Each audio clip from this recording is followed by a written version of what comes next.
over to what to look for in a solution provider. Let's talk about that. Now, I'd like to start with the first point. I would say this, that you want to look for the chemistry, and I think you will never know the chemistry of the solution provider if you don't do some small, what I call a pre-engagement, like, that collaborative thinking, some sort of workshop or something. I do advise all of you to make a small investment with that solution provider to test the chemistry, right?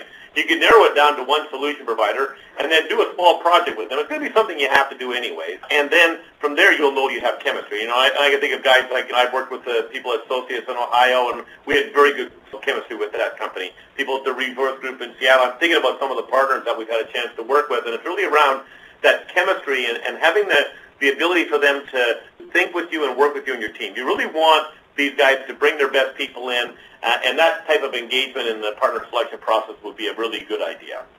Right? Yeah, I would absolutely agree, George. And also, what I find, while we don't have it listed on the slides here, is that be somewhat skeptical of any partner that comes in the door and says 100% of their projects are absolutely successful and everything's on time and on budget. Right? Look for a solution provider that has enough, requisite scar tissue and an experience to bring the whole risk conversation to the table at the beginning. Right? And out of that will drive chemistry, it'll drive trust, it'll drive confidence, but it also drives a disclosure, which is going to lead to our second point, which is really new ideas, innovation, and creativity. It's very difficult to be innovative and creative with an organization when you have a limited amount of trust. The other thing we can look at is, their industry expertise. They know some of the partners that you would deal with are what I call jack of all trades. They deal with everything. They really don't know anything very well. So I think finding somebody that understands the business you're in and what you do. If it's distribution, you're talking to MyBar, you're going to get the right answer. For example, sort of thinking like, what is the industry that you're in and what do you need to do? And then the thing I look at is the financial criteria. Now, all this is contained in the document you'll get afterwards, but there's financial viability of the partner, and that's just, length of time in business, client base, things like that. There's also financial viability of the vendor.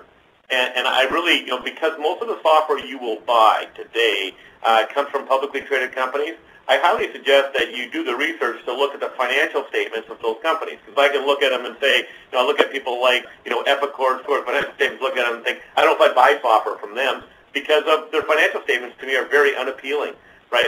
Their debt ratios are high, their earnings are low, their R&D investment isn't very high, et cetera. I can look at companies like Sage. Same thing. It's $1 billion a year company, but the percent they reinvest in R&D doesn't leave me thinking that my software will be taken care of over 6 or 10 years.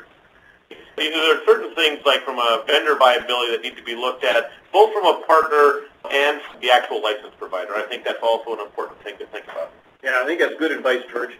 So what we want to leave you with at the end of this dialogue is, what are the things that you should go do to really protect yourself from becoming part of the majority, part of the 65% who end up with challenged projects. And so, my primary form of guidance around this is do the heavy lifting up front. Most organizations, when they start looking at a new software application, start kind of slow. The level of intensity and engagement with your organization builds as you get closer and closer to contract negotiation. And what I'd recommend you do is you take a contrarian approach and flip that on its head. So engage with the solution partners up front in a deeper and more meaningful way, and really go deeper into the solution providers themselves to get a sense of who has worked in your industry, who has solved your problems, who do you have really good chemistry with, and there's no way to find that out unless you actually spend a tremendous amount of time with them. But it will be an investment that pays off massive dividends in the long run. The other big piece of guidance that I would, of course, harken back to is break the buying dynamic. Right? Engage deeply with the partners to the degree that you limit their access and you enter into the engagement with some skepticism and distrust. It will come back to bite you at the end of the day if the amount of information they be able to collect isn't enough to put together an accurate proposal, and then there inevitably will be surprises once they start to implement the software itself. So the last two go-dos that we highly recommend, download the How to Select a Solution Provider. It goes into a lot more detail into the things that George and I have shared with the group today. And then, of course, find a solution provider that you feel comfortable working with. We've got some biases here at Software Think Tank, so go and click on the partners that we know embrace the methodology and the thinking that we've shared with you as an audience.